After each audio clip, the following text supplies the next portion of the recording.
quero falar com vocês hoje sobre o tema: se queremos um mundo saudável, precisamos de uma igreja saudável. O tema não ficou muito literário, eu concordo, né? Uma frase meio complicada, meio pesada, mas foi o melhor que eu consegui formular. Agora, a ideia é que é importante, e essa ideia eu quero defender aqui diante de vocês, porque se trata de uma realidade absoluta, na verdade, né? A gente fala muito em saúde, mas se nós realmente queremos um mundo saudável, nós precisamos que a igreja seja uma igreja saudável. E eu gostaria de refletir com vocês sobre isso, a partir do texto de Atos dos Apóstolos, capítulo 2, versículo 42.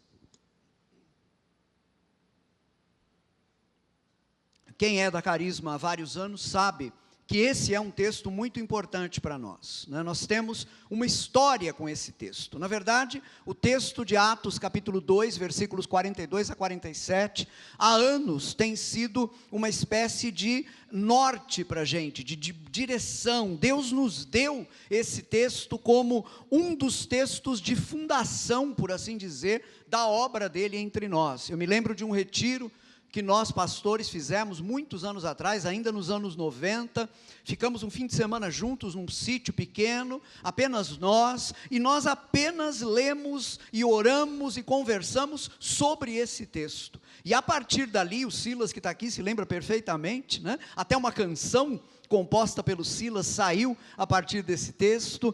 Ali Deus nos deu direções para que pela graça dele, nós pudéssemos nos empenhar na construção de uma igreja saudável. E é isso que, pela graça de Deus, o Senhor tem feito aqui no nosso meio ao longo dos anos. Pois bem, eu queria partir desse texto, para que a gente reflita um pouco sobre isso. Se nós realmente queremos um mundo saudável, nós precisamos que a igreja seja esse lugar saudável, seja esse lugar de saúde.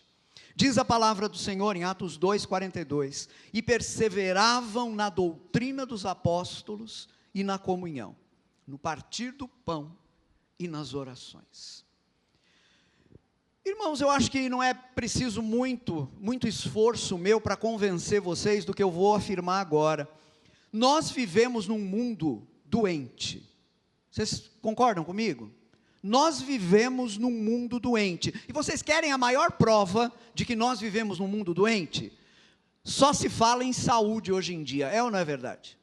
Né? A gente tem aí uma série de campanhas, inclusive estamos aí cada mês, né, com uma campanha específica, geralmente lembrando ou de um perigo, uma doença a ser evitada, não é? O tempo todo a nossa sociedade se mostra uma sociedade extremamente preocupada com a questão da saúde. Me permitam transmitir para vocês uma pequena lição que eu aprendi como historiador. Vocês sabem que eu sou historiador de profissão, né? E eu aprendi como historiador uma coisa importante. Não importa a época que você vai estudar, a regra é sempre a mesma. Quando se fala muito sobre uma determinada coisa, numa determinada época, é porque aquela coisa está em falta naquele momento. Entendem isso? É isso, né? Se uma sociedade, se num meio ali das pessoas, um tema aparece o tempo todo, se fala o tempo todo acerca de um assunto, é porque aquele assunto, aquele tema, não é, o objeto daquele tema, está em falta naquela sociedade. Então, isso fica muito claro quando a gente para pensar. Se nós falamos tanto em saúde hoje em dia, é justamente porque o que nós não temos no mundo é saúde. O que nós temos hoje é um mundo cada vez mais doente, cada vez mais adoecido. E nós que somos cristãos, sabemos perfeitamente a causa disso. A causa desse adoecimento do mundo é que o ser humano se afastou de Deus. Isso, na verdade, é um processo que tem milênios já. Isso começou lá no jardim, na descrição que na nossa Bíblia está lá em Gênesis capítulo 3, quando o ser humano, ao invés de escolher obedecer a Deus, escolheu seguir sua própria vontade. Então ele se afastou de Deus. Ora, é no distanciamento de Deus que o adoecimento acontece. Leiam os primeiros capítulos de Gênesis, vocês vão ver isso. O primeiro casal estava lá vivendo em paz, aí decidiram se afastar do Senhor no capítulo 3, no capítulo 4 já tem o primeiro assassinato, no capítulo 5, 6, os crimes vão aumentando, não é? Até chegar um ponto em que Deus mesmo tem que dar um basta, e dizer assim, eu tenho que acabar com tudo isso, só uma família vai sobrar, porque esse mundo aumentou demais a carga de pecados. Vejam que a coisa foi justamente nesse processo de adoecimento, não é? Quando o ser humano se afasta de Deus, ele adoece. Quando a sociedade humana se coloca longe de Deus, ela se torna uma sociedade doente, não é? E uma coisa que eu acho que é muito característico do nosso tempo, é que nós vivemos num mundo totalmente distanciado de Deus, mesmo quando numa determinada sociedade se fala bastante sobre Deus. Vejam, por exemplo, o caso do Brasil. Aqui no Brasil, não se fala bastante sobre Deus? Fala, não é? Entrevista qualquer brasileiro na rua. Para qualquer pessoa amanhã, lá na estação de trem, quando você for pegar o trem, vira para a pessoa e diz assim, só uma pergunta aqui, para uma pesquisa que eu estou fazendo, você crê em Deus? 99,9% das pessoas vão dizer que creem. Não é? 99%, se você perguntar, Deus é importante na sua vida? 99,9% das pessoas aqui no Brasil vão dizer que é. Agora, me diga uma coisa, olhando para a vida dessas pessoas, a gente vê Deus na vida delas? Dá para dizer que essas pessoas amam a Deus pela maneira como elas vivem? Em outras palavras, a maioria das pessoas que dizem que Deus é importante para suas vidas, vivem como se Deus não existisse. Porque essa é a atitude que nós encontramos nesse nosso tempo. Em algumas partes do mundo, a situação é ainda pior. Se você for à Europa, por exemplo, e fizer essa mesma pergunta, a maioria das pessoas hoje vai dizer que não acredita mais em Deus. Acreditam em qualquer coisa, em pedra, em árvore, em riacho, mas não acreditam em Deus, porque a incredulidade ali atingiu níveis enormes, né? Eu conversava esses dias com um irmão que passou aqui na comunidade, um irmão que passou vários anos em Portugal, e ele me disse que lá os portugueses muitas vezes viravam para ele e falavam assim, esse negócio, vocês brasileiros ficam o tempo todo dizendo, vai com Deus, que Deus te abençoe, não tem esse negócio de Deus não, aqui para nós não tem esse negócio de Deus. Essa é a postura ali de um europeu falando com esse meu amigo, um irmão aqui, não é? Então, nós vivemos num mundo onde esse afastamento de Deus se tornou uma das coisas mais claras, mesmo quando as pessoas insistem em dizer que Deus é importante para elas, né? E isso é uma situação terrível, gente, porque no limite, não existe vida verdadeira possível para o ser humano longe de Deus. Longe de Deus, o ser humano não pode viver. Longe de Deus, o ser humano não tem saúde, ele precisa de Deus. Agora, amados, Deus colocou a igreja como instrumento de cura nesse mundo. Tem uma figura profética que aparece no livro do Apocalipse, que sempre me comove muito. Se você for ler os capítulos 21 e 22 do livro de Apocalipse, os dois últimos capítulos da Bíblia, você vai ver que ali há uma figura usada para a igreja. A igreja é representada como uma cidade que desce do céu. E no capítulo 22, quando essa cidade é descrita, o autor do Apocalipse nos diz que ali ele viu na praça da cidade uma árvore plantada.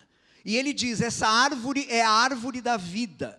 Essa árvore, diz lá o texto de Apocalipse 22, versículo 2, é uma árvore que produz 12 frutos, dando o seu fruto de mês em mês. E as folhas da árvore são para a cura dos povos. Ou como diz a outra tradução, as folhas são para a cura das nações.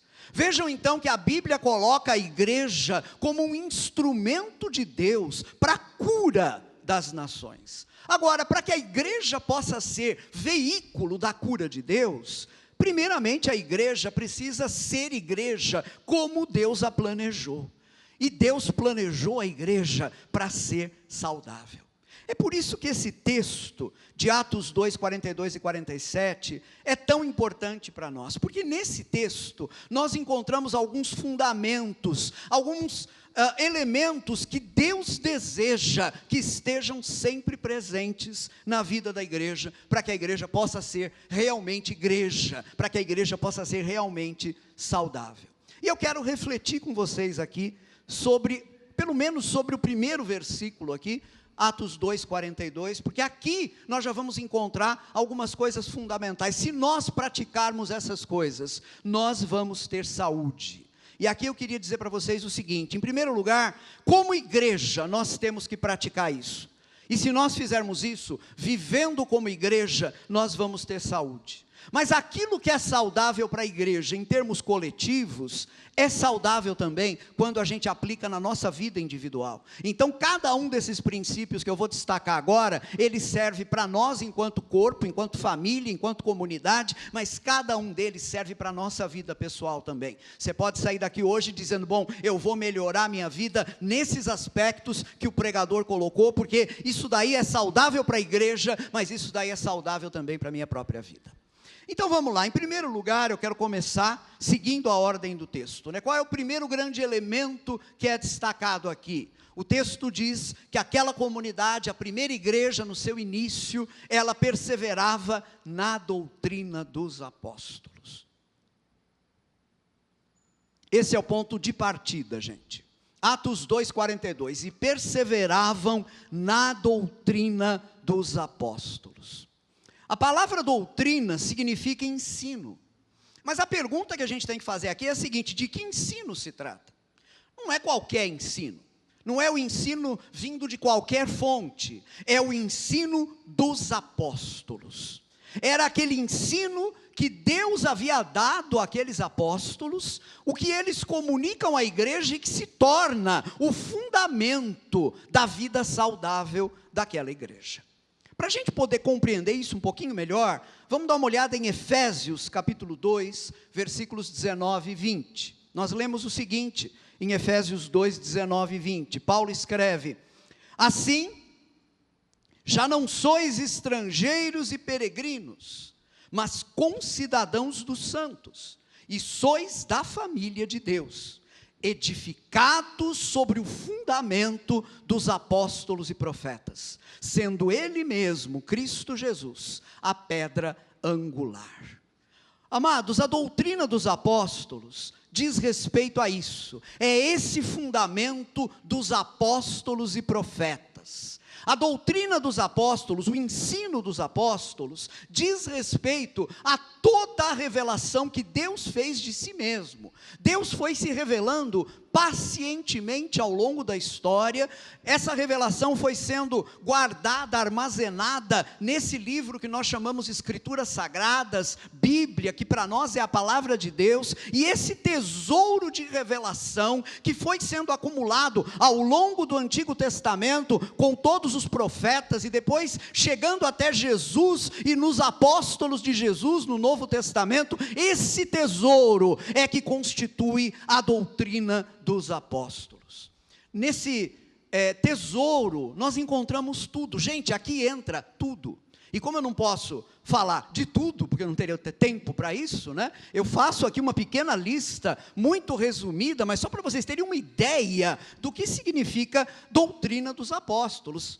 Significa a verdade sobre Deus, a eternidade de Deus, a majestade de Deus, a santidade de Deus, a triunidade de Deus, porque nós cremos num único Deus, mas esse Deus existe em três pessoas, o Pai, o Filho e o Espírito Santo, três pessoas, mas um único Deus. Isso está contido na doutrina dos apóstolos, não é? Não apenas sobre Deus, mas também a verdade sobre nós, sobre eu e você. Nós fomos criados, segundo a doutrina dos apóstolos, nós fomos criados à imagem e semelhança de Deus. No entanto, por causa do pecado, nós nos afastamos de Deus, nós fomos para longe de Deus. E o pecado não é uma coisa de menor importância. A Bíblia nos ensina que o problema do pecado é um problema de culpa moral diante de Deus. Quem ainda não foi salvo por Jesus Cristo, está diante de Deus como um culpado, moralmente culpado, por causa do pecado. É assim que a Bíblia descreve o ser humano. Então, a doutrina dos apóstolos nos ensina sobre Deus, a doutrina dos apóstolos nos ensina sobre nós, a doutrina dos apóstolos nos ensina a verdade sobre a nossa salvação, como Deus agiu para nos resgatar matado o pecado através do precioso sangue do seu Filho, Jesus Cristo. Como Deus agiu para nos dar uma nova vida, para nos dar, como eu falei há pouco na ceia, um recomeço, graças à obra de Jesus. É uma lista apenas de exemplo que eu estou dando aqui, mas eu queria que entrasse na mente de vocês isso. A doutrina dos apóstolos tem a ver com tudo aquilo que a Escritura Sagrada contém, de capa a capa, de Gênesis a Apocalipse. Se você quer um sinônimo para a expressão doutrina dos apóstolos, Paulo, quando está conversando com os presbíteros de Éfeso, ali no capítulo 20 do livro de Atos dos Apóstolos, ele diz assim para aqueles homens: eu nunca deixei de anunciar a vocês todo o conselho de Deus. Todo o conselho de Deus é um sinônimo de doutrina dos apóstolos, significa todo esse depósito aqui. Então vocês vejam que enorme responsabilidade daqueles que ensinam a palavra de Deus, porque nós temos que transmitir a vocês, não as nossas ideias, não o que nós achamos que é correto, mas aquilo que a palavra de Deus diz, aquilo que a palavra de Deus ensina, aquilo que a palavra de Deus nos diz que é correto. Meus irmãos, não é possível ser igreja com saúde, se nos falta a base nessa revelação que Deus fez de si mesmo. E essa revelação se encontra em apenas um lugar, na Bíblia Sagrada, nas Escrituras. Paulo vai escrever na segunda carta a Timóteo, capítulo 3, o seguinte. 2 Timóteo, capítulo 3, versículos 16 e 17. Diz assim a palavra de Deus: toda a Escritura é inspirada por Deus e útil para o ensino, para a repreensão, para a correção, para a educação na justiça, a fim de que o homem de Deus seja perfeito e perfeitamente habilitado para toda boa obra. Eu queria que vocês observassem aqui como a saúde do indivíduo, porque aqui quando Paulo fala em ser perfeito, para que o homem de Deus seja perfeito, perfeito aqui no grego significa completo, significa apto, significa apropriado, é como uma peça que foi torneada de tal maneira que ela encaixa perfeitamente no lugar que foi planejado para ela. Para que o homem, para que a mulher de Deus se torne essa peça perfeita, talhada direitinho para ocupar o seu lugar, é necessário o trabalho da palavra de Deus nessa pessoa. A palavra de Deus é útil para trabalhar na nossa vida, para moldar a nossa vida, para aparar nossas arestas e para nos colocar no lugar certo, o lugar que Deus preparou para a gente. Então vejam bem, amados, se a igreja deixa de crer na palavra de Deus, a igreja adoece, assim como o mundo hoje está doente, justamente porque não dá ouvidos à palavra de Deus. Ora, vamos raciocinar um pouquinho juntos aqui, por favor. Vocês sabem que nós vivemos aí num tempo de tantas tragédias, tivemos pandemia, tivemos mortes horríveis em guerras, rebeliões, estamos tendo agora guerras em várias partes do mundo. De onde vêm todas as tragédias que vitimam a gente? Elas não vêm justamente dessa recusa à voz de Deus? Do fato de que a gente, o ser humano rebelde, não quer dar ouvidos àquilo que Deus diz? Não é da teimosia humana em se manter incrédulo, em se manter longe de Deus, que todos esses males vêm? Eu fico pasmo ao ver como nós vivemos em tempos de confusão, como as pessoas estão confusas nos nossos dias. E eu pergunto, de onde vem essa confusão? Ela não vem justamente das pessoas não darem ouvidos à palavra que Deus nos diz? Gente, isso aqui é muito sério. Eu tenho amigos que se tornaram, eu vou falar, o tom pode até parecer meio brincalhão, mas não é brincalhão não, é triste o que eu vou dizer. Eu tenho amigos pastores, pastoreio em outros lugares, que se tornaram sofisticados demais. Entendem o que eu quero dizer? Crentes sofisticados. E eu estou dizendo isso porque alguns deles, eu já vi isso em redes sociais, tempos atrás, alguns deles riram, por exemplo, quando leram ali alguém escrevendo, lá nas redes sociais, expressões como as que eu vou usar agora, né? Alguém escreveu ali sobre, vamos aprender nas Escrituras como é a família bíblica. Vamos aprender ali nas Escrituras como é ser um homem segundo a Bíblia, uma mulher segundo a Bíblia. E esses meus amigos crentes sofisticados deram risadinha e escreveram: que história é essa de família bíblica? Que nada. A família que aparece na Bíblia é a família patriarcal lá daqueles tempos e etc e tal. Meu irmão, minha irmã, deixa eu dizer uma coisa para vocês. A Bíblia nos mostra sim o que é ser uma família bíblica.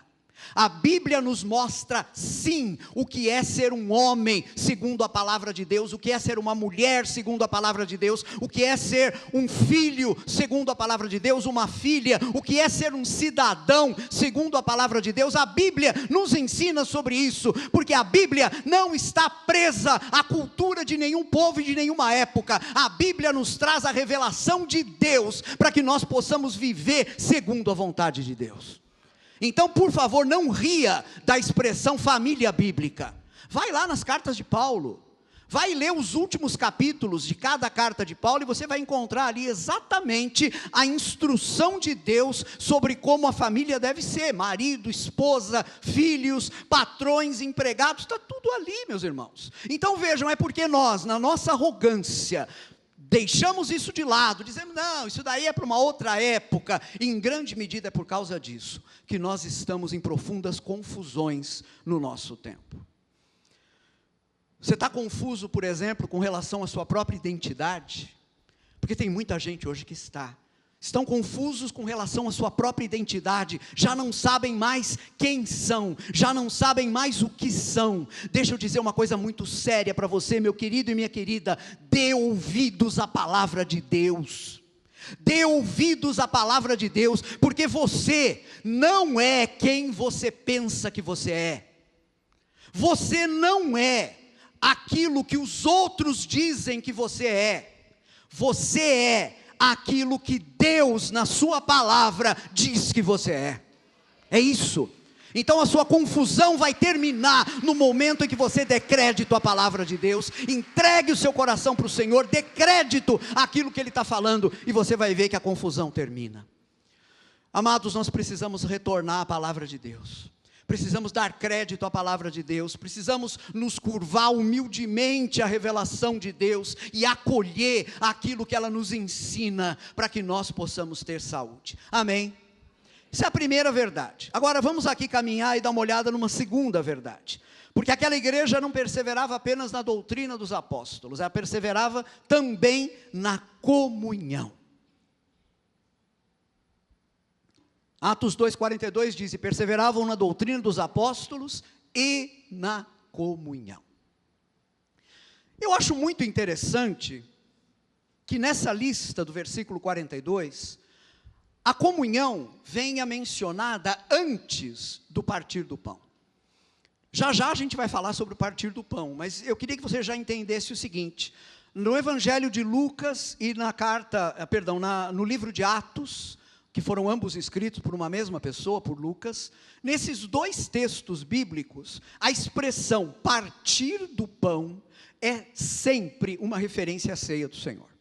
É sempre uma referência a esse mistério que nós celebramos aqui hoje juntos, tomando aí do pão e do vinho, em memória daquilo que Jesus fez por nós. Então, quando aqui o versículo 42 de Atos 2 fala do partir do pão, o que está sendo falado é acerca da ceia do Senhor. Mas aí o que me espanta é que a comunhão é mencionada antes da ceia do Senhor. E isso apesar de nós sabermos da importância que a ceia do Senhor tem na vida da igreja. Por que a comunhão é mencionada primeiro? Ora, porque ao frisar a comunhão, em primeiro lugar, antes da ceia, Atos 2,42, na verdade, está dizendo para a gente que a igreja é mais do que uma multidão de pessoas. A igreja é mais do que uma multidão de pessoas. Você deve estar habituado já a muitos encontros onde aparecem multidões de pessoas, ou às vezes até alguns que não tem tanta gente, né? Por exemplo, quantos aqui já participaram pelo menos uma vez na vida de reunião de condomínio? Reunião de condomínio, ok. Pois bem, pode baixar a mão, obrigado, né? Chato, né? Uma coisa chata, desagradável, né? Pois bem, deixa eu dar uma boa notícia para vocês: uma reunião de condomínio não é igreja. Entende isso? Não é igreja, tá? Agora, tem muita gente que vem para a igreja também e senta aqui, como você está sentado, como se isso daqui fosse um auditório, né? Assim como você vai numa sala de cinema, vai numa sala de concerto, vai num teatro, chega, senta, né? Ouve, vê, participa, pá, levanta, vai embora. Tem muita gente que trata também a nossa reunião dessa maneira. E eu queria que você soubesse que um teatro cheio de gente, uma sala, um auditório cheio de gente, não é igreja. A igreja, na verdade, é uma realidade espiritual. O que é que faz a igreja ser igreja? Vejam o que Paulo diz em 2 Coríntios, capítulo 13, versículo 13. Escreve Paulo: a graça do Senhor Jesus Cristo e o amor de Deus e a comunhão do Espírito Santo sejam com todos vós. Aqui Paulo frisa um aspecto para cada pessoa da Trindade, né? A graça de Jesus, o amor de Deus, mas quando Paulo vai falar do Espírito Santo, qual é o aspecto que ele sublinha? A comunhão. Por quê? Porque o Espírito Santo é quem cria a comunhão do corpo de Cristo. O Espírito Santo é quem, agindo sobrenaturalmente, faz com que nós sejamos igreja, porque o Espírito Santo cria um vínculo, um elo de ligação entre eu e cada um de vocês, entre cada um de nós e entre nós e Deus. O Espírito Santo realiza essa obra.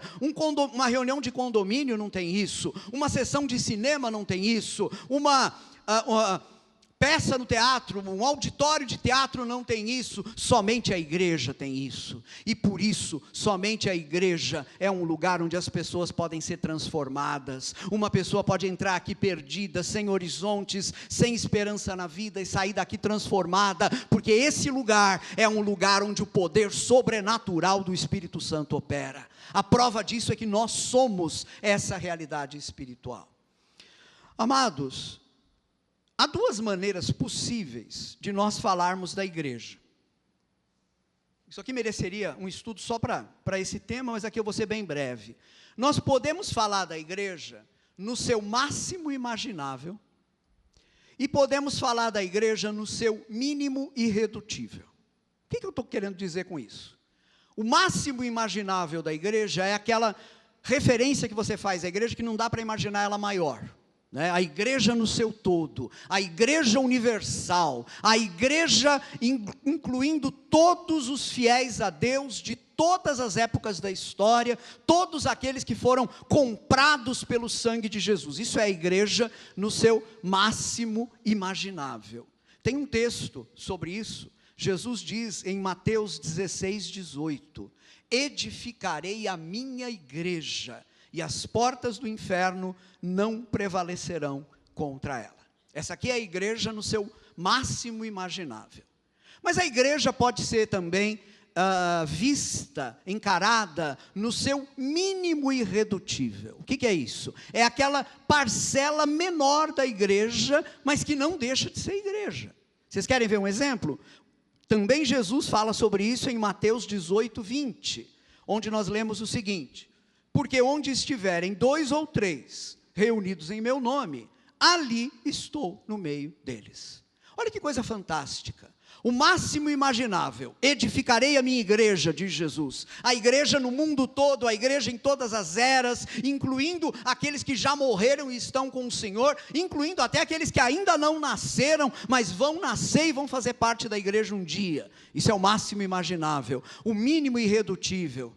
Eu e você reunidos como igreja, de repente aí a igreja está sendo perseguida, a gente tem que se reunir num lugar secreto, mas estamos lá, eu e você, 2 pessoas, Jesus diz: onde houver 2 ou 3 reunidos em meu nome, eu ali estou no meio deles. Isso é a igreja no seu mínimo irredutível, continua sendo igreja. Vocês estão entendendo isso, gente? Vocês percebem como isso é diferente de muita coisa que se imagina hoje acerca de igreja? Então percebam, a igreja na verdade é essa realidade sobrenatural, criada pela comunhão do Espírito Santo. Vocês entendem agora por que a menção a isso vem antes da ceia, vem antes do partir do pão? Porque se você não souber que a igreja é esse lugar sobrenatural, você não consegue participar direito da ceia. Talvez alguns de vocês hoje tenham tomado a ceia sem perceber o real tamanho, o tamanho da realidade espiritual envolvida na ceia. Nós estamos unidos num mesmo corpo, o corpo de Cristo. Nenhuma outra associação humana tem esse caráter sobrenatural. Ora, o que isso significa? Quais as implicações que isso traz para a gente? Primeiramente, vamos ver isso em termos pessoais. E eu pergunto a você, você tem vivido essa realidade? Ou a igreja tem sido para você apenas mais uma experiência coletiva? Em outras palavras, para você é exatamente como ir no teatro, ir no cinema, você também vem na Carisma no domingo à noite, ou no domingo de manhã, ou seja lá, o horário que você escolhe. Como é que você tem entendido efetivamente o que significa ser igreja? Meu querido, a igreja é mais do que isso. A igreja é uma realidade espiritual, a igreja é uma realidade eterna. Inserido na igreja, você se torna alguém vinculado ao mesmo tempo a Deus e a outras pessoas que são os seus irmãos. E como eu disse há pouco na ceia, como isso é importante numa época marcada, caracterizada pela solidão, como é o nosso tempo. Nós vivemos em sociedades que são sociedades do anonimato. As pessoas estão aí, cruzam umas com as outras na rua, e você não a conhece, ela não te conhece, você não sabe o nome dela. Você mora no mesmo lugar há 10, 15, 20 anos e não sabe o nome da pessoa que mora ao lado, porque essa sociedade na qual nós vivemos é assim. Mas nós fomos chamados por Deus para vivermos em família, e não mais para vivermos isolados, solitários, no anonimato das multidões do nosso tempo. O texto que eu li na ceia, eu gostaria de lê-lo novamente agora, Salmo 68, versículo 6, que diz assim: Deus faz que o solitário more em família, tira os cativos para a prosperidade, só os rebeldes habitam em terra estéril. Os rebeldes são aqueles que ainda querem viver segundo sua própria vontade, ainda não entregaram sua vida, seu coração a Jesus. Mas se você entregou sua vida a Jesus, meu irmão, minha irmã, o teu destino não é mais o deserto, não é mais a terra estéril, não é mais a solidão, o teu destino agora é habitar em família. Amém, queridos? Então eu pergunto, você está vivendo essa realidade? Porque se você não está, o Espírito Santo quer abrir seus olhos agora, para que você comece a desfrutar as enormes riquezas que nós temos vivendo como igreja. Amém, amados? Agora vamos pensar isso também em termos coletivos. A igreja, amados, precisa ser um anúncio para o mundo. A igreja precisa ser o anúncio de que é possível viver de outra maneira. É possível ser sociedade de outra forma. É possível, com base na obra de Jesus realizada na cruz, viver neste mundo de forma sobrenatural, tornando viável nesse mundo aquilo que eu vou chamar de uma contracultura do reino de Deus. Nós vivemos hoje num mundo dominado por uma cultura diabólica, mas o nosso chamado é para vivermos nesse mundo a contracultura do reino de Deus. Você quer conhecer a contracultura do reino de Deus? Vá ler Mateus capítulo 5, 6 e 7, o sermão da montanha pregado por Jesus. Ali Jesus diz como é que ele espera que os discípulos vivam no meio de uma sociedade perversa. É para viver daquele jeito, fazendo aquilo que Jesus diz ali. Você quer um exemplo do que é viver na contracultura cristã? Viver como uma cultura alternativa ao que existe no nosso tempo? Ouça uma pregação do Anésio, que ele pregou hoje nos cultos da manhã, no culto das 8h30 e no culto das 11 horas. Ele pregou um sermão cujo título é Boca Fechada Não Entra Mosquito. E se você ouvir, assistir com atenção, você vai ver que o Anésio está mostrando ali, ele não usa a palavra contracultura, ele não precisou empregar a palavra, mas ele está mostrando como o nosso estilo de vida, se for baseado no Evangelho, vai ser um sinal para o mundo de que é possível viver de forma diferente. Num mundo em que as pessoas falam o tempo todo aquilo sem pensar, sem se importar, sem sabedoria, você como discípulo de Jesus pode saber o momento momento certo de falar, a palavra apropriada para cada momento, e também o momento certo de ficar quieto, o momento certo de não entrar em discussões fúteis que vão prestar um desserviço, na verdade, ao reino de Deus. É um exemplo do que é ser uma contracultura cristã nessa geração. Vocês estão me acompanhando, sim ou não? Estão comigo aqui? Muito bem, então. Agora, amados, uma coisa precisa ficar muito clara aqui, eu quero que ninguém se equivoque com relação a isso. O mundo inteiro nunca vai ficar totalmente saudável. O título da minha mensagem tem a ver com essa ideia: para um mundo saudável precisamos de uma igreja saudável, e é verdade. Mas a gente tem que ter em mente o seguinte: o mundo inteiro nunca vai ficar totalmente saudável. Isso vai se realizar apenas após o retorno do nosso Senhor Jesus Cristo, quando Jesus vai inaugurar aquilo que o livro de Apocalipse chama novos céus e nova terra. Ali nós vamos viver em paz e harmonia. Mas agora, enquanto nós estivermos na história, sempre vai haver pecado humano, sempre vai haver resistência contra Deus. Nós nunca vamos conseguir criar, antes da volta de Jesus, nenhum paraíso nessa terra. Vocês estão entendendo? Está claro para vocês? No entanto, pela graça de Deus, enquanto nós aguardamos a vinda do Senhor, nós podemos sim cooperar para tornar esse mundo um lugar melhor, e nós podemos fazer isso vivendo os valores do reino de Deus, vivendo aquilo que o Evangelho nos ensina. Amém, amados? Terceira verdade que eu quero ver com vocês hoje: perseveravam na doutrina dos apóstolos e na comunhão, e também perseveravam no partir do pão. Como eu disse há pouco,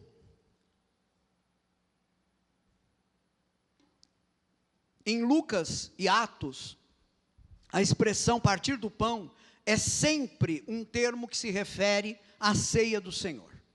Se vocês querem um exemplo, ainda no livro de Atos, nós vamos encontrar no capítulo 20 de Atos, versículo 7, onde Lucas escreve o seguinte: no primeiro dia da semana, estando nós reunidos com o fim de partir o pão, Paulo, que devia seguir viagem no dia imediato, exortava-os e prolongou o discurso até a meia-noite. Vocês estão vendo aí na tela o versículo, né? Deixa eu repetir o comecinho. No primeiro dia da semana, que nós chamamos hoje de domingo, né? Estando nós reunidos com o fim de partir o pão.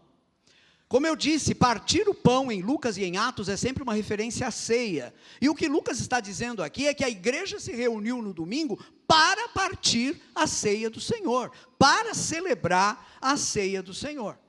Meus irmãos, a ceia do Senhor era central na vida da igreja no seu início. Lá em Jerusalém, nos primeiros capítulos, até o capítulo 8 do livro de Atos, nós vamos encontrar o partir do pão sendo realizado diariamente.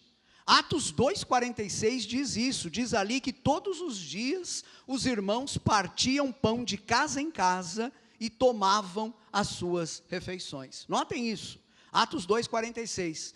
Os irmãos todos os dias partiam pão de casa em casa e tomavam as suas refeições. Vocês percebem que o próprio texto está diferenciando aqui o partir do pão e o tomar as refeições? Porque são duas coisas distintas. Partir do pão é celebrar a ceia do Senhor.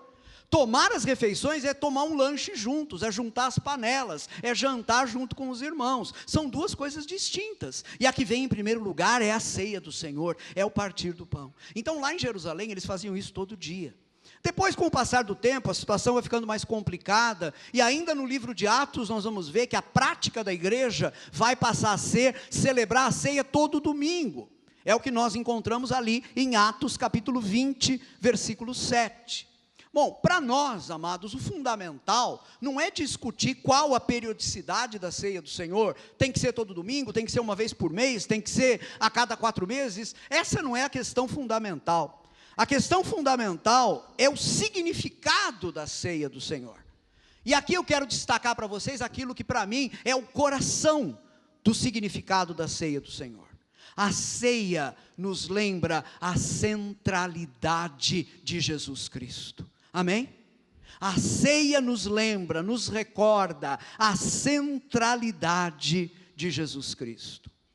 Vamos voltar para Mateus 18, versículo 20, onde nós já lemos esse texto. Jesus diz: porque onde estiverem 2 ou 3 reunidos em meu nome, ali estou no meio deles.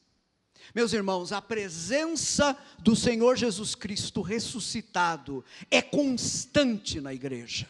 Cada vez que nós nos reunimos, Jesus está presente. Claro, Jesus como Deus está presente em todo lugar, em toda parte ao mesmo tempo. Isso é uma das verdades que nós aprendemos na doutrina dos apóstolos. Agora, quando nós nos reunimos como igreja, nós temos uma certeza que o Senhor nos comunica, né? É como se a presença do Senhor, que já é normal em toda parte, ela se revelasse ali mais clara, mais intensa. Eu estou presente quando vocês se reúnem como igreja, e aí não importa se são 5 mil, 50 mil, 500 mil, ou se são 2 ou 3, porque eu estou no meio de vocês.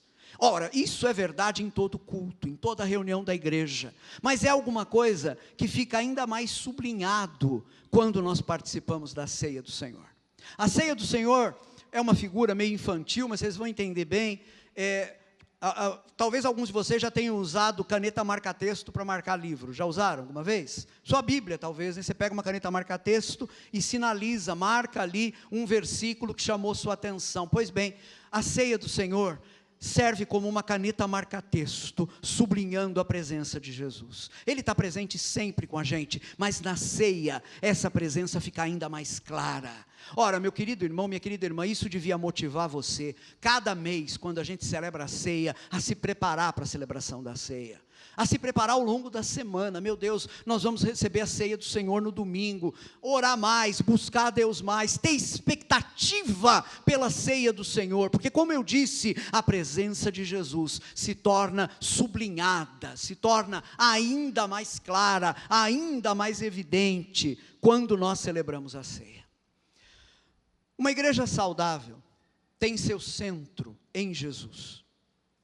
O centro da igreja saudável tem que ser Jesus. Agora eu pergunto, em muitos contextos hoje, o que tem sido o centro da igreja? Será que não tem sido as atividades da igreja que têm ocupado o centro? Em alguns contextos, será que não é o show que tem ocupado o centro? Eu ouço falar de igrejas hoje em dia que são verdadeiros projetos econômicos. Começam com um orçamento de R$1 milhão para equipar um palco. Isso daqui não é um palco, isso aqui é uma plataforma para a gente poder ser visto por vocês com mais clareza, apenas isso, tá? Tem alguns lugares que precisam equipar um palco, e há alguns lugares onde músicos e vocalistas são contratados para dar um show e atrair gente. Com todo o amor do meu coração, deixa eu dizer uma coisa para vocês: não é isso que é a igreja.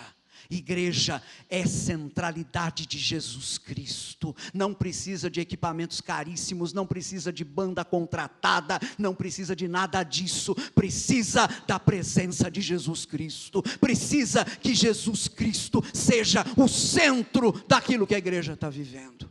É isso que é a igreja. Meus irmãos, o que é que tem ocupado o centro? Shows, entretenimento, palestras. A gente precisa colocar de novo os nossos olhos em Jesus Cristo, o Senhor da igreja, porque somente Jesus é o diferencial que a igreja tem a oferecer. Vocês entendem isso? Gente, nós não precisamos oferecer para o mundo aquilo que ele já tem. Eu vejo alguns pregadores que parecem mais animadores de auditório do que pregadores da palavra de Deus. Não é disso que o mundo precisa. Sabe por quê? Porque o mundo tem isso melhor do que na igreja. Então, se você quer um stand-up, por exemplo, vai lá no mundo que você vai encontrar gente muito mais habilitada até do que alguns pretensos stand-up evangélicos por aí. Não é isso que a gente tem que oferecer para o povo. O povo está sedento de Deus, o povo está sedento de Jesus Cristo. Então, pelo amor de Deus, pregadores e pregadoras do evangelho, ofereçam Jesus Cristo para o povo. Ofereçam Jesus Cristo, porque Ele, apenas Ele, é o diferencial que a igreja tem para oferecer a esse mundo. Não há outra coisa. O que nós estamos oferecendo ao mundo? conselhos, técnicas de coaching, ação social. Deixa eu dizer algo, nós aqui nessa comunidade acreditamos em ação social. Prova disso é o nosso Instituto Carisma. Uma obra que nos alegra demais, porque nós acreditamos sim em investir nessas crianças, em trazê-las aí no tempo livre escolar, para um tempo ali de aprendizado, mobilizá-las, ajudar a prepará-las para o mercado de trabalho. Nós acreditamos nisso, nós investimos nisso, nossas vidas e nossos recursos. Mas nós sabemos muito bem, os pastores de vocês sabem muito bem, que mais importante do que isso é apresentar o Evangelho de Jesus Cristo, porque não adianta nada uma criança que se torna um excelente profissional, mas que está longe do Senhor e vive longe dos caminhos de Deus. Nós queremos, na verdade, com tudo aquilo que nós fazemos, mostrar que Jesus Cristo é a única alternativa para os homens e mulheres da nossa geração. É isso. Ação social é muito importante, mas uma igreja que abandona a pregação do Evangelho para ficar com a ação social, está longe do caminho do Senhor. Não é esse o caso da Carisma, nunca foi e nunca vai ser. Amém? Precisamos oferecer Jesus, vivo, ressuscitado, pregado com autoridade, o Cristo que é Senhor, que exige o nosso arrependimento, a nossa obediência.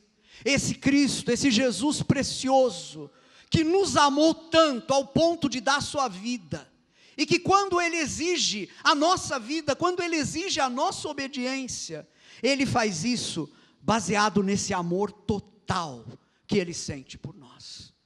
O partir do pão tem que nos lembrar que na nossa vida, Jesus Cristo é o centro. Amém? Então isso, coletivamente, você já viu o sentido que isso tem para a vida da igreja. Vamos pensar nisso agora individualmente. Porque você tem que voltar para casa hoje, pensando o seguinte: quem é Jesus Cristo para mim? Eu outro dia estava meditando, no meu texto de meditação de manhã, era a passagem de Mateus 16, em que Jesus diz para os discípulos: quem dizem por aí que eu sou? E os discípulos começam: olha, Senhor, tem uns aí dizendo que o Senhor é um dos profetas que morreu, tem uns aí dizendo que o Senhor é Elias que voltou, tem uns aí dizendo que o Senhor é João Batista que ressuscitou. Aí Jesus afunila a questão. Jesus olha para aqueles homens e diz assim: e vocês? Quem vocês dizem que eu sou? E aí o texto bíblico diz que os discípulos ficam quietos e um deles fala, Pedro, ele diz: o Senhor é o Cristo, o Filho do Deus vivo. Essa pergunta, eu anotei na minha Bíblia ali do lado, essa é a questão incontornável que o Evangelho coloca para cada pessoa. Quem é Jesus para você? Você não é cristão, enquanto você não responder de todo o coração, o Senhor é o Cristo, o Filho do Deus vivo. Amém? Então, meu querido irmão, minha querida irmã, você vai voltar para casa com essa lição de casa, perguntar para você mesmo quem é Jesus para você. E eu peço ao Senhor que o Espírito Santo leve você a confessar a mesma confissão que Pedro fez. Tu és o Cristo, o Filho do Deus vivo, é no Senhor que eu coloco toda a minha fé. Amém? Jesus Cristo é central na nossa vida. Nós vamos terminar o último ponto. Perseveravam nas orações. E perseveravam na doutrina dos apóstolos e na comunhão, no partir do pão e nas orações. O último ponto que eu acabei de mencionar, o partir do pão, que nos lembra a centralidade de Jesus, ele já nos conduz para esse último ponto agora. Porque vejam bem, quando é que uma igreja tem real vida de oração? Terça-feira, às 8h30 da noite, as mulheres vão ter reunião de oração aqui no centro de treinamento. Vocês ouviram o aviso, né? Amanhã, eu creio, tem reunião de oração, né? Às 8h30 da noite, ali no espaço da galera também. Então, isso é muito bom. Agora, deixa eu perguntar uma coisa. Quando é que uma igreja tem vida real de oração? Uma igreja só tem vida real de oração quando reconhece que somente em Jesus se encontra o diferencial da igreja. É quando a igreja reconhece que o diferencial da igreja não está naquilo que nós podemos fazer. Pregar bem, tocar bem, cantar bem, organizar bem o espaço, fazer as coisas bem, tudo isso é importante, tudo isso tem o seu lugar, mas não é aí que está o diferencial da igreja. O diferencial da igreja está em Jesus. Agora veja bem, uma igreja que ainda acha que o importante, o diferencial, é o que ela faz, é pregar do jeito lá que ela faz, é tocar, é cantar, é impactar as pessoas de alguma maneira com estratégias humanas, essa igreja não vai orar, porque essa igreja acredita que já está fazendo tudo aquilo que é preciso fazer. Uma igreja que confia em si mesma, uma igreja que confia na sua própria força, não vai para a oração. A igreja que se coloca de joelhos, a igreja que vai orar, é aquela que reconhece, por mais que eu faça, eu nunca vou conseguir produzir os resultados que o reino de Deus precisa, por mais que eu possa falar, pregar, tocar, cantar, seja lá o que for, eu nunca vou conseguir produzir os resultados que o reino de Deus pede. Somente Jesus pode fazer isso, pelo poder do Espírito Santo, através da minha vida. E quando eu me convenço disso, o que é que eu vou fazer? Eu vou orar, eu vou pedir a Deus que haja, eu vou pedir a Deus que faça a obra dele.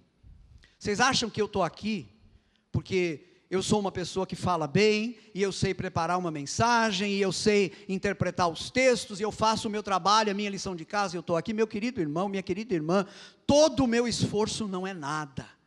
Esforço de estudar é importante, tudo isso é importante, mas eu estou muito consciente de que somente o Espírito Santo pode pegar essa palavra e produzir resultado na vida de vocês. Então eu não subo para cá sem pedir a Deus: Senhor, tem misericórdia de mim, e não permita que eu vá sozinho, porque na minha força eu não quero ir, na minha força eu fujo.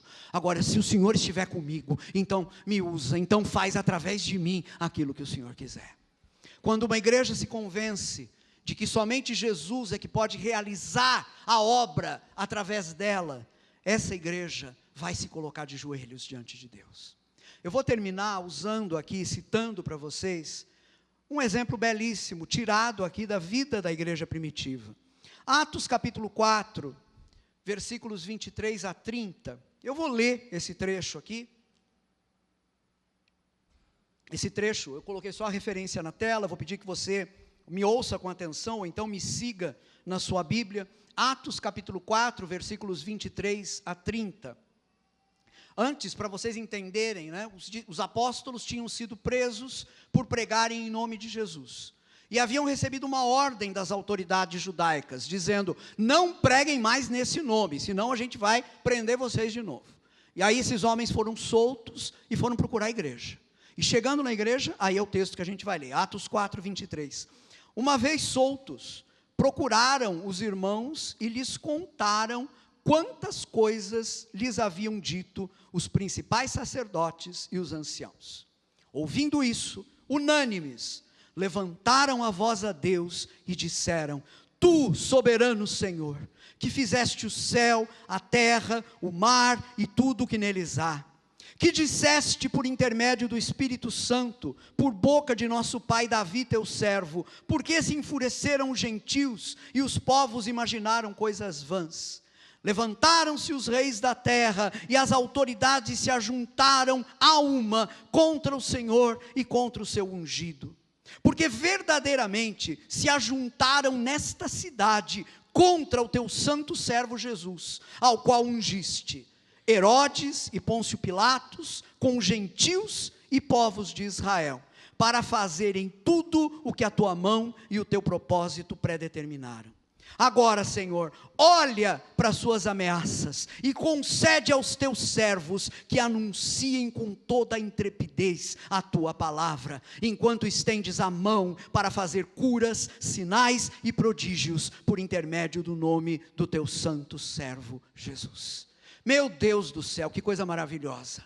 Diante de uma dificuldade, não preguem mais nesse nome, vocês estão proibidos a partir de agora. O que é que a igreja foi fazer? Foram orar a Deus, foram dizer ali em oração para o Senhor: Senhor, o Senhor está vendo o que eles estão dizendo, eles que foram os que mataram Jesus, agora eles querem impedir que a gente continue pregando que Jesus ressuscitou. Então, Senhor, olha para as ameaças deles e nos dá poder para que nós possamos continuar realizando a obra que o Senhor nos deu para fazer. Amados, essa é a posição de uma igreja saudável. É uma igreja que, quando confrontada por qualquer dificuldade, ela age não com base na sua força, mas ela age com base na força de Deus. E vocês sabem qual foi a resposta de Deus? Atos capítulo 4, versículo 31. Tendo eles orado, tremeu o lugar em que estavam reunidos. O prédio tremeu. Todos ficaram cheios do Espírito Santo e com intrepidez anunciavam a palavra de Deus. Eles pediram a Deus: nos dá poder para continuar pregando, e Deus os encheu com o Espírito Santo. E para assinalar isso, eu acho isso daqui de uma beleza enorme, né? Para mostrar para aquele povo que Deus estava com eles, ajudando-os, e ia dar a eles o poder dele para essa obra. Deus balançou aquela casa. Deus fez tremer aquela casa. Vocês sabem por que Deus fez isso? Ele fez isso, gente, para mostrar que Ele, o Senhor, é capaz de fazer algo muito mais difícil do que fazer tremer uma casa. Ele fez aquela casa tremer para mostrar para aqueles homens que Ele é capaz de fazer tremer os corações de homens e mulheres que estão distantes de Deus. Ele é capaz de fazer tremer esses corações e de colocar esses corações no caminho do Senhor. Amém? Então, meus irmãos, não tem timidez. Nós temos com ousadia continuar o nosso ministério como igreja, mas confiados no poder de Deus. E por isso a oração tem que ser a nossa atividade central. Precisamos reencontrar o caminho da oração, porque uma igreja só é saudável quando vive na dependência do Senhor. Eu acho que a lição aqui para cada um de nós é muito óbvia, né? Eu falei bastante aqui do orar coletivo, né, enquanto igreja, para enfrentar os desafios e tudo mais, mas agora eu quero perguntar, para você, a oração é realidade na sua vida?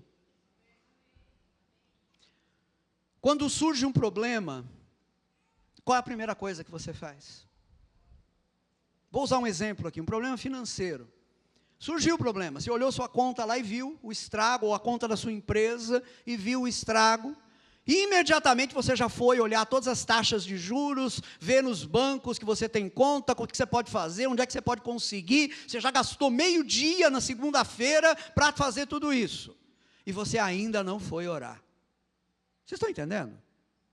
O que você tem que fazer primeiro, meu querido?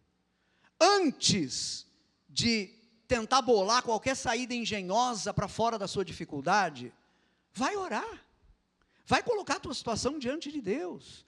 Isso serve para questões de saúde, para questões de família, isso serve para qualquer assunto da nossa vida, porque deixa eu dizer uma coisa para você, Deus não está preocupado apenas com o mundo. Deus ama o mundo, Deus está interessado em salvar o mundo, mas Ele não está preocupado apenas com o mundo, Ele está preocupado também com o seu mundo. Você entende isso? As suas contas são importantes para Deus. O seu cartão de crédito estourado, que você não consegue pagar há décadas, é importante para Deus. A sua necessidade de saúde é importante para Deus. Então, meu querido, vá para o lugar de oração, vai lá para o teu quarto, no secreto, se coloca diante de Deus, derrama diante de Deus a sua queixa, a sua necessidade, e você vai ver a mão poderosa de Deus intervindo em seu favor. Amém? Nós somos uma igreja saudável aqui, nós acreditamos no poder da oração, em nome de Jesus. Vamos ficar em pé?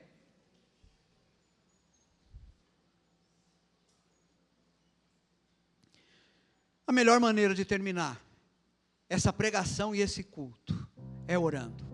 Topam fazer isso comigo agora? Topam fazer isso? Nós vamos orar, pedindo a Deus graça, para que nós sejamos uma igreja saudável. E isso vai ter um reflexo direto na sua vida, porque você vai estar orando pela igreja, pela comunidade da qual você faz parte, mas você vai estar orando por você também, porque uma igreja saudável é feita por pessoas saudáveis, pessoas que individualmente vivem essas realidades. Amém? Pai amado, aqui está o teu povo diante do Senhor. Pai, nós olhamos na Tua palavra e vemos que o Senhor tem para nós esse alvo de sermos uma igreja saudável, e nós queremos isso, Pai. Esse é o nosso desejo, começando em cada um de nós. Nós queremos, Pai, a saúde que vem do Senhor. Portanto, Pai, torna-nos obedientes à Tua palavra. Ajuda-nos, Senhor, a dar ouvidos à Tua voz na Tua palavra. Ajuda-nos a tratar a Tua palavra com reverência. Ajuda-nos a permitir que a Tua palavra trabalhe na nossa vida, mesmo quando isso for doloroso para nós. Ajuda-nos nisso, Pai. Ajuda-nos, Senhor, a viver percebendo essa realidade da comunhão, percebendo que nós não estamos aqui apenas num grupo de amigos, um lugar onde a gente se sente bem. Isso é muito importante, mas na verdade esse lugar só é assim porque o Teu Espírito Santo cria essa realidade da comunhão. Ajuda-nos a valorizar isso individualmente, cultivando relação com os nossos irmãos, cultivando a relação nossa como corpo com o Senhor. Ajuda-nos nisso. Pai, devolve a nós a percepção de que Jesus Cristo é o centro da nossa vida, que no partir do pão a cada mês, mas também a cada dia, momento de acordar, na primeira oração que nós fizermos, na última oração do dia, e em todas as orações ao longo do dia, em todos os momentos do nosso dia, nós nos recordemos que Jesus Cristo é o centro da nossa vida, e que somente Ele faz diferença em nós. E com isso, leva-nos, Pai, a estar de joelhos diante do Senhor, como nós estamos agora. O Senhor vê, Pai, agora, o Senhor vê as necessidades físicas, doenças que precisam ser curadas, portas de emprego que precisam ser abertas, recursos financeiros que precisam ser providenciados, corações, pessoas queridas que estão longe do Senhor e precisam ser convertidas. Nós estamos trazendo todo esse peso diante do Senhor, dizendo: Pai, assim como o Senhor fez tremer a casa lá no capítulo 4 de Atos, na reunião daqueles irmãos, faz tremer a casa também na vida de cada um de nós. Mostra o Teu poder de mudar situações, seja a situação de doença, seja a situação de desemprego, de escassez financeira, seja no caso daqueles que estão longe do Senhor e precisam ser trazidos para perto. Mostra o Teu poder, porque nós confiamos no Senhor. E por causa disso nós já Te damos graças. Bendito seja o Teu nome, Pai, hoje e para todo sempre, em nome de Jesus. Amém, amém, aleluia. Você pode celebrar o Senhor junto comigo? Se essa oração expressou seu coração, faz isso agora.